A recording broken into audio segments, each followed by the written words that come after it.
Jadi Yahya Waloni itu saya belum tahu, tetapi selama dia masih diizinkan hidup, maka saya kira masih ada pengampunan. Tetapi ada satu titiknya, Tuhan nggak kasih pengampunan lagi, kayak Moko Ginta. Kayak si siapa itu? Si Ahmad Dedat ya, matinya menderita. Yang pertama ya Waloni itu, gini, apakah mengucap Roh Kudus? Tadi di grup bulan kelas Evangelis Juli ya, ada yang nanya. Ya saya belum sempat jawab secara spesifik. Tapi sebenarnya apa sih mengucap Roh Kudus? Kita amati ya, orang yang langsung mati ketika dia melakukan satu tindakan, yang langsung mati itu siapa? Satu, Herodes. Waktu ia berkata, ini suara Tuhan, ini suara Allah, bukan suara manusia. Langsung ditampar malaikat, mati dia. Artinya tidak ada pengampunan lagi gitu. Kedua, Ananias Safira.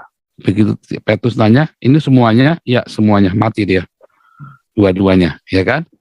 Nah, artinya apa? Mereka sudah melihat, mereka sudah tahu, tetapi mereka melakukannya nekat. Dia sudah tahu, sadar-sadarnya. Herodes tahu nggak? Tahu, dia takut sama Yohanes. Herodes itu takut sama Yohanes. Ya, dia tahu dia salah. Tapi kemudian dia berani-berani ngomong, dan itu ada kegerakan Roh Allah di sana. Dari mana ada kegerakan Roh Allah? Ketika Roh Kudus turun menyambar, semua orang percaya, sehingga mereka melakukan gerakan diakonia seperti yang kita lakukan. Gerakan diakonia dahsyat. Kita ini kalah. Dulu itu mereka kasih makan 8.000 orang loh. Kita ini baru 1.000. Itu 8.000 orang lelaki yang dikasih makan, belum keluarganya. Ya kan hidup saling berdiakonia, saling memberi kan. Kita ini baru 1.000, belum apa-apa. Makanya kita bilang, ayo kita bikin 10.000 minimum. Ya kan? Minimum kita bikin 10.000. Kalau sudah 10.000 kita baru evaluasi. Kita ini masih 1.000, 1.500, 1.500. Ya kita mau bikin dapur umum siang. Nah, lihat ya, ketika orang-orang saling memberi menjadi mujizat bagi sesamanya, mujizat itu terjadi luar biasa. Karena kita menjadi mujizat bagi sesama. Ya, mujizat paling gampang kan mujizat ekonomi, gampang kan mujizat ekonomi, yang kekurangan, yang lebih kasih yang kurang. Kan mujizat itu sudah. Orang yang kurang ini sedang puasa 7 hari, tiba-tiba kalian datang. Kenapa? Kamu kenapa puasa? Iya, anak saya belum ambil ijazah. Ya, ambil ijazah ya, duit dikasih. Gitu? Kenapa kamu puasanya nggak ada uang buat makan? Anak saya belum makan. Kasih uang buat makan, atau belikan, kayak tadi kita bagi nasi bungkus. Itu mujizat. Lalu ketika Anda berdoa, minta yang timpang berjalan, yang buta melihat, itu akan terjadi karena Anda sudah menjadi mujizat bagi sesamanya. Maka Tuhan di surga melihat, aja gile ini umat sudah menjadi mujizat bagi sesamanya. Mujizat apa lagi yang mau gua beri? Ya yang aneh-aneh dikasih sama Tuhan nanti mujizatnya. Makanya ayo berdiakonia yang kencang, nanti mujizat-mujizat itu akan terjadi, yang aneh-aneh itu akan terjadi. Ya. Tapi mujizat yang di depan mata aja Anda nggak ngelakukan, orang Kristen kok kata ngaku-ngaku percaya Tuhan, tapi Anda pelitnya minta ampun kok. Saya sampai belum kasih ini ya. Yayasan Damaris dulu dong ya. Haleluya. Nah nih ya, kasih Nabire pesat sama Yayasan Damaris ya. Nah tadi saya lupa ya kasih ya tadi ya. Anda harus kasih. Kalau Anda sudah menjadi mujizat bagi sesamamu, maka Tuhan akan, apa yang kau berikan, ya Tuhan akan berikan kepadamu. Itu saluran, kita jadi saluran. Ya kan? Kalau Anda ingin mendapat mujizat, Anda harus lakukan mujizat. Kalau Anda ingin mendapat pengampunan, Anda harus mengampuni. Lalu Anda punya teman, dia sama diaken aja diuber-uber. Kalau belum masuk penjara deh. Gitu, gimana Anda mau mendapat mujizat? Jika Anda mendapat pengampunan, Anda sendiri aja susah ngelepasin orang kok. Anda aja susah ngampunin orang kok. Anda saja tidak bisa merelakan kok sesuatu. Ya kan? Anda saja, nah itu tadi. Jangan ya teman-teman, jangan saling iri-irian ya diaken-diaken. Kalau ada masalah, cari solusi. Jangan salah-salahan ya. Cari solusi. Langsung cari solusi aja, jangan salah-salahan. Jangan nuduh ini mata duitan. Jangan nuduh, itu menyakitkan ya, tuduhan-tuduhan gitu, jangan. Walaupun dia memang benar-benar, tapi kan Anda nggak tahu dia memang lagi kekurangan uang apa-apa, tapi dia nggak mau minta. Terus tiba-tiba disuruh masak, dikasih tahu, kasih untung sekian untuk masak itu. Anda masih nuduh dia mata duitan, jangan ya, jangan. Ini biar jadi berkat. supaya apa yang kita lakukan ini jadi berkat. Sungguh ya, supaya kita lakukan jadi berkat. Masa Anda masih mau, jangan meres orang. Makanya saya bilang kalau pergi beli, dulu kan kita beli ya, pernah beli belanja, beli di warung, kita bagi. Ya nggak usah ditawar sampai bagaimana dong, kita kan juga mau berkati warung. Nah sekarang kita bisa masak sendiri, udah lebih murah, jangan kamu press lagi, jangan diperes lagi. Jangan, kalau kita bisa jadi berkat, jadi berkat. Nah cuman yang diberkati pun jangan kelewatan, jangan beli ayam mati kemarin. Makanya udahlah, supaya kita juga jangan salah-salahan, nanti disuplai aja logistik. Ya kita nanti mulai, kalau nggak salah per 1 September ya, kalau nggak salah ya, kita beli dari Caron Pokvan, supaya jangan ada iri-irian. Jadi satu dari Caron Pokvan, kalau ada apa-apa Caron Pokvan juga ikut tanggung jawab juga kan, supaya ayamnya itu. Gitu ya. Nah, Caron Pokvan itu sekali kirim harus 300 ekor. Ya, dan kita kan kirim. Dan itu akan kita habiskan dalam sehari. Ya, nah itu caranya. Jadi Yahya Waloni itu saya belum tahu, tetapi selama dia masih diizinkan hidup, maka saya kira masih ada pengampunan.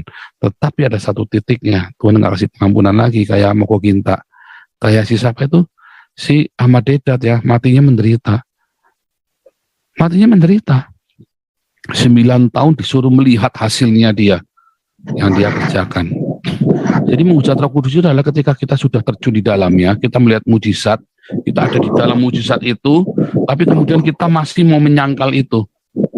Makanya Tuhan Yesus bilang, setidaknya percayalah dengan perbuatan-perbuatan yang kulakukan. Kamu boleh nggak percaya dengan aku, tapi percayalah dengan perbuatan-perbuatan yang kulakukan ini. Nah, banyak orang sudah terjadi, nanti kita ngalami, nanti lihat ya, setelah diakonia itu gede-gedean, ya makanya terlibat dalam diakonia, nanti Anda akan menjadi saksi mujizat itu. Mungkin Anda sendiri yang mengalami mujizat, saya nggak tahu. Banyak orang dalam berdiakonia, banyak orang dipulihkan ya. Yang ketika melakukan diakonia kemudian mereka dipulihkan, banyak. Nah, kemudian kan Ibu Vivir pernah kesaksian, siapa lagi pernah kesaksian kemarin itu. Dari masa pandemi, ya. Ayo ikut diakonia. Dan Anda, hatimu harus tulus ya waktu berdiakonia.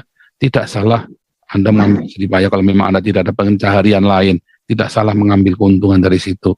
Tapi jangan tamak. Ingat, itu uang Tuhan. Ya, uang persembahan yang harus diberikan kepada masyarakat lagi. Nah, ya jadi hati-hati. Boleh di mana? Anda punya kasih apa enggak? Begitu ya. Jangan takut. Ya. Nah, itu namanya mujizat Roh Kudus tadi ya. Anda akan melihat mujizat-mujizat setelah ini. Percaya saya, habis ini marturia, setelah diakonia ya, ini akan jadi marturia dan mujizat-mujizat akan terjadi di jalan-jalan itu. Ya, Anda ngelihat orang sakit, Anda bingung nggak bawa obat, bukan dokter, bukan. Doain aja kalau sudah begitu, doain dalam nama Yesus. Kalau Anda ngelihat orang sakit, doain. Ya, Pak sakit ini Pak, doain dalam nama Yesus, sembuh itu nanti. Ya, nah itu mujizat Roh Kudus, hati-hati. Tapi kalau sudah terjadi mujizat itu hati-hati, jangan sampai Anda sangkal. Itu namanya mujizat Roh Kudus. Nah, kedua tadi. Tadi apa ya Pak Aldo ya? Saya lupa blank tadi barusan. Itu Pak Paul, kalau kita misalnya kalau zaman antikris itu ya. Oh ya antikris, cukup saya ingat. Jadi nggak mungkin nanti Anda dipaksa dipotong itu dicap gitu, enggak begitu, enggak akan terjadi begitu. Karena dengan Anda nggak mau dicap, kalau Anda nggak mau dicap, Anda cuma tanya mau dicap apa enggak, dari siksa. Mau distempel apa enggak, disiksa. Nggak mungkin dia paksa-paksa Anda. Tapi dia akan ancam, kamu mau ini nggak menyangkal Yesus enggak, kan gitu. Kalau enggak, kamu nggak bisa dagang nih, nggak bisa barter. Ingat, bukan microchip ya, justru microchip akan dihancurkan. Orang yang punya saldo 2 triliun tiba-tiba hilang dalam semalam loh, gara-gara bank datanya hancur, diboikot sama teroris loh. Siapa terorisnya? Orang Islam lagi kan? Karena kan teroris orang Islam kan tidak boleh pakai microchip, harus pakai barter. Perdagangannya harus barter, pasar muamalat itu tadi, barter, pakai dinar, pakai emas. Jadi nanti microchip itu akan menolong kita memajukan perekonomian dunia, mensejahterakan dunia. Terus terjadi aman, damai, tenang. Ya kan, orang-orang Yahudi itu tenang, aman, tenang. Tiba-tiba boikot. Orang yang punya $1 miliar dalam semalam hilang. Apa nggak gila itu orang, coba bayangin. Terus orang nggak bisa transaksi lagi. Anda punya uang 1 miliar sekarang ini, terus Anda kan pakai microchip, Anda kan pakai ATM, tiba-tiba hilang semua duitnya 1 miliar. Apa nggak gila itu? Besok gimana makannya? Ya nggak tahu. Lalu datanglah orang-orang Islam ini, kita pakai dinar aja ya, kan kita punya emas, kita punya dinar, barter aja ya. Lalu diatur barternya. Caranya gini deh, harganya barter ini, ya kan, satu motor seharga 3 domba, ya kan, atau satu mobil Mercy harganya 10 ekor lembu, misalnya begitu kan. Saya nggak tahu caranya barter-barter mereka ya secara persis. Dan kemudian, oke, kita bikin, bentar dulu, lihat tandanya, punya tanda, oh nggak boleh, kamu nggak boleh. Ini hanya bagi kita, ini kan hukum Islam, jadi kamu harus bersyahadat dulu. Ini kan aturannya kita, kamu harus bersyahadat dulu, baru boleh. Lo gimana, misalnya, ya bersyahadat aja nggak apa-apa, tapi saya Kristen, ya nggak apa-apa, yang penting bersyahadat aja, nanti saya cap, saya stempel bahwa kamu sudah bersyahadat, dan kamu tetap boleh pergi ke gereja, saya kasih huruf nun, artinya kamu Nasrani. Kalau nggak mau, ya kamu nggak bisa barter, nggak bisa beli nasi, nggak bisa beli beras, nggak bisa beli makanan, nggak bisa beli ini, nggak bisa beli itu, rumahnya nggak ada lampunya. Makanya saya dari sekarang saya bilang sama anak saya, kamu belajar jadi dokter yang benar, ya, belajar herbal. Nah, saatnya kamu semua akan tersingkir dari peradaban, kamu harus minggir, ya, kamu akan sembunyi disembunyikan di satu tempat, kan kamu harus ngerti pengobatan herbal. Saya bilang sama anak saya, kamu harus jadi pengatur keuangan yang baik, pengatur manajemen yang baik, karena kamu harus mengatur semua ransum yang ada. Itu kan terjadi nanti ya.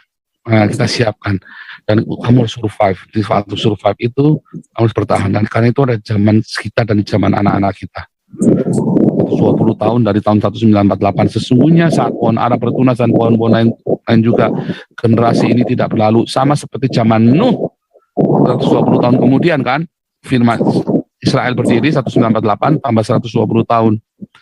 Tidak akan berlalu. Jadi sebelum 120 tahun dari 1948 Yesus sudah datang. Antikris sudah datang, akan terjadi aniaya besar, gila-gilaan selama 3,5 tahun itu, kemudian Yesus datang. Itu ya. Jadi nggak paksaannya itu adalah kamu nggak boleh barter, bukan orang dipegang, dipakul, distempel, nggak ada yang begitu, nggak akan terjadi. Percaya saya. Karena itu cara kerjanya begitu ya. Oke. Itu Pak Ardo. Lanjut.